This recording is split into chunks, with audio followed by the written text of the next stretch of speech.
Hello, everyone. Welcome to another episode of Dan Tony Sports. My name is Dan Snyder, joined tonight by Dan Beebe and Tony Casper.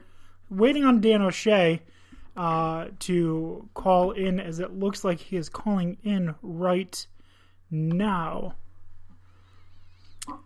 Dan O'Shea, are you there? I'm here. All right, that is good to hear. We were just getting acquainted. And for those of you who are listening, again, my name is Dan Snyder, joined by Dan O'Shea now, Tony Casper, and Dan Beebe. How's everyone doing tonight? Great. Lovely. Fantastic. That is great to hear. I don't know if you guys caught it, but we are doing a complete revamp of our music, and the British guy who announces us in didn't have him this week. I guess he's going through a voice change or something like that. So you got me instead. Guys, we got a great show ahead. So much has happened in the past couple of weeks. Not even just couple of weeks. First of all, it's great to be back. Sorry I left y'all. My mouth was fighting me. But just the last few days, we've had the Stanley Cup Finals finish. We've had a team in the NBA on the verge of elimination fight it off. We've had a player come back for about 12 minutes, and in those 12 minutes, completely kill his leg. We've had a lot go on.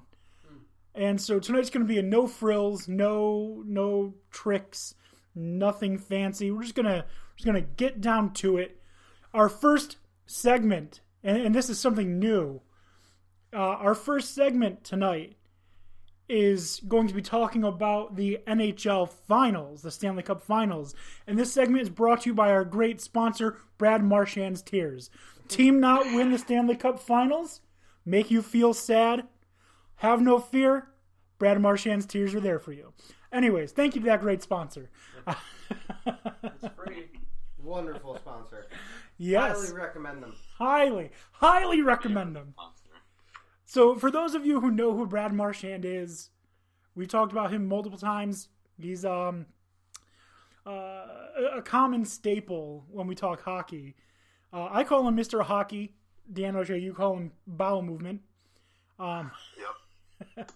He is part of the Boston Bruins. Boston Bruins last night lost the Stanley Cup Finals. And we'll get to that in a second.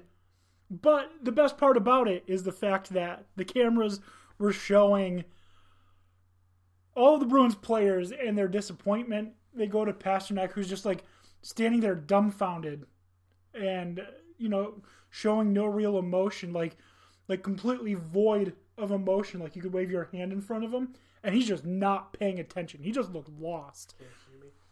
Yeah. I'm not even sure where he is. Exactly. And then you had Tuukka Rask, who still looks like he needs to be punched. And you had Brad Marchand, who was crying on the sideline. Good. Good for him. Good for him. Anyways, so first thing I want to talk about with this is, how did the Bruins lose? The Bruins were the stronger team. They're the better team. Like, what happened? What happened that the Blues were able to win the Stanley Cup Finals? In my opinion, they were outplayed. Plain and simple. I mean, it went back and forth, and it was certainly that type of series, but just outplayed, and certainly in that final game when you needed to play big and with heart, it felt like the Bruins thought they had already won this at times and took the Blues for granted, and then would have a big win, and then they were like, you know what? Yeah, we still got this. And then they drop it again. Well, Tony, I do have to give it to you because pretty much all of us were like, it's inevitable. The Bruins are going to win. And you were like, shut up. I don't want to hear that.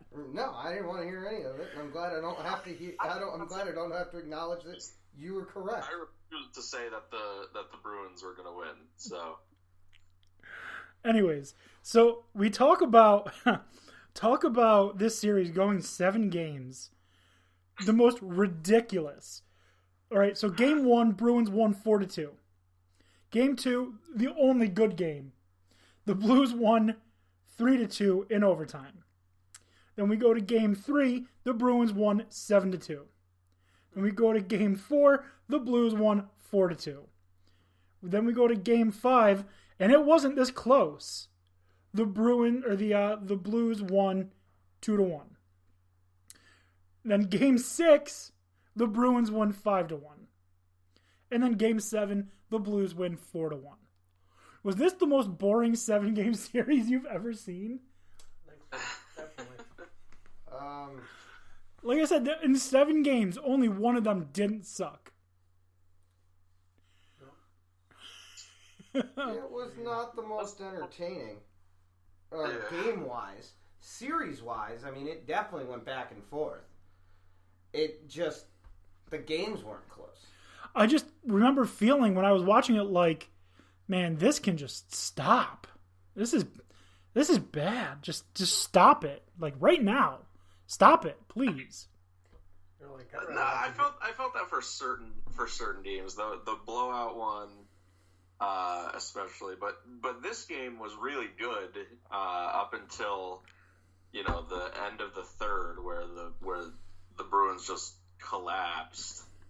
It was a 2-goal game for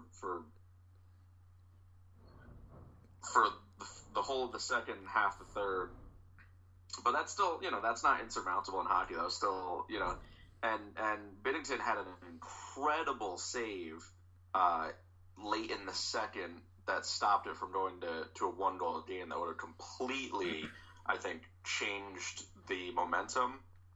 And that's kind of how it was for a lot of the series. There were some games that were close, a lot closer than the scoreboard indicates.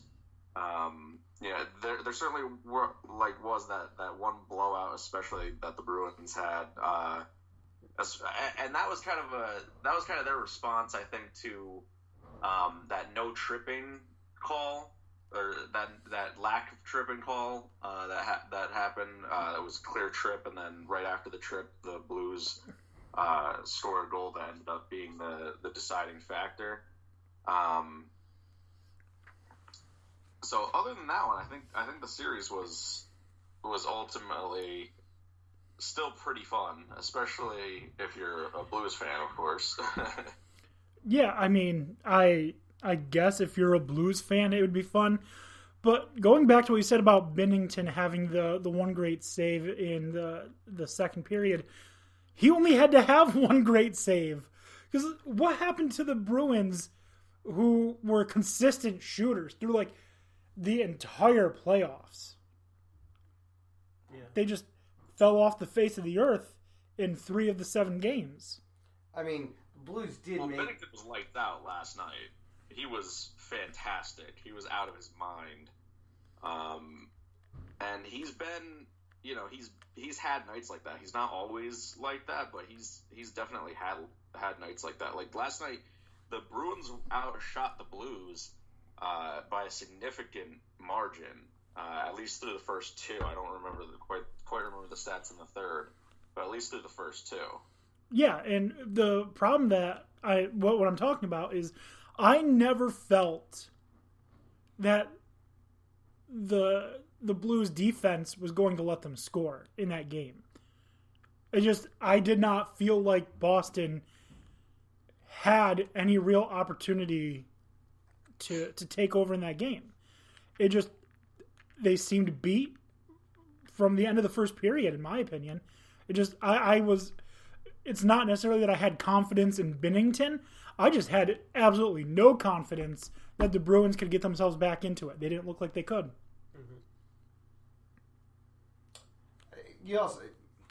Also, the other thing that played into the Blues' favor in this one is they were relentless through the series. I mean, the series itself was a physically daunting series.